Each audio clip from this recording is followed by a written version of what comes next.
Well, hey guys.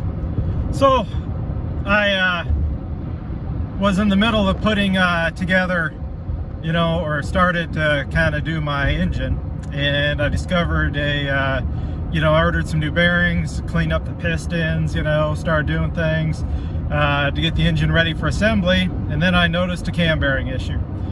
So I decided, you know what, this engine's kind of fighting me now.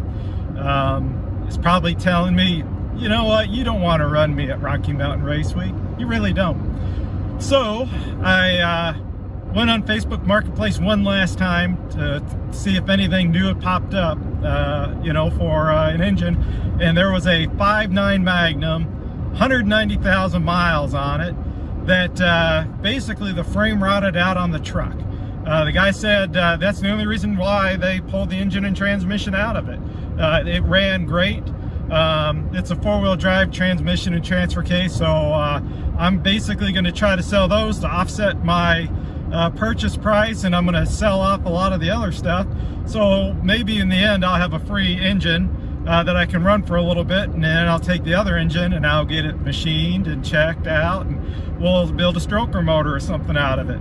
So for Rocky Mountain Race Week 2.0, I'll be bringing a 190,000 mile short block, and then I'm going to swap over all my stuff from my engine onto that short block to get by. So I'll pop into here in a picture when I get it in the back of the trailer and show you what a 190,000 mile engine looks like, and then I'll do a little video on the teardown, and we'll do an inspection together, see how it looks, and then I'll start putting it back together. So it is Friday night, and I will be on the road exactly 2 weeks from now on my way to Tulsa. So yeah, I got to get busting.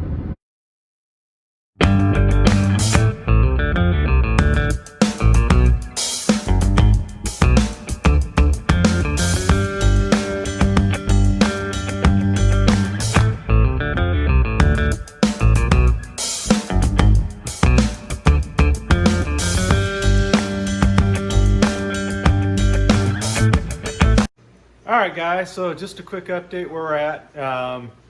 Got the short block all cleaned up, you saw, with a few stills, a couple of piston, a couple cylinders. Aren't the greatest, but it's a 150, 90,000 mile short block that I'm sticking in this thing. It is what it is. The bearings look really good, as you see here in a couple pictures.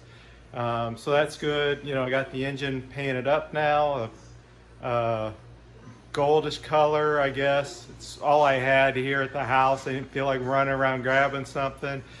So now I need to swap out the oil pump. I'm going to put a new oil pump in, so then I need a different pickup for my for that oil pan. It's a Kevco 6-quart oil pan that I'm putting on. So that will help carry a little extra capacity.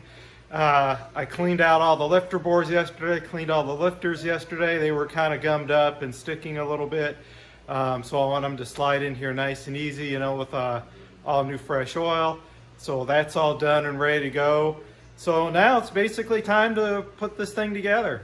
Time to put the camshaft in, put the timing chain in, start putting the heads on. Once I get the, like I said, the oil pan and the oil pump all put on, then we can start putting the whole top end together and stuff this thing in. And I did something kind of neat to the valve covers and the front timing chain cover. So stick around and check out what I did. I think they turned out cool. Hey guys, so this definitely took longer than I thought it would. So to go from picking up a junkyard engine Friday night, late Friday night, by the time I got back, it was late. Saturday, cleaning it up, tearing it down, ripping bolts out of it, checking it, inspecting the crank, the rods, the clearances, all that kind of fun stuff. Cleaning up a couple of cylinders that had a little bit of water in them because the engine was sitting out. But I was able to clean up the cylinders, and basically you can see now I've got my long block now all assembled, or the entire engine all assembled. So the next steps is to put this sucker in, fire it up, and see what happens. So I have no idea the mileage on this thing.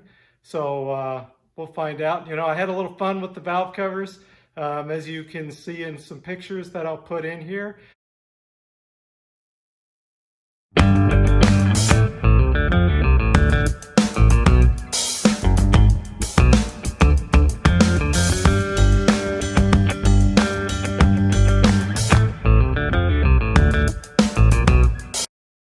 A little red, white, and blue, a little bit of fun on the valve covers and the timing chain cover there.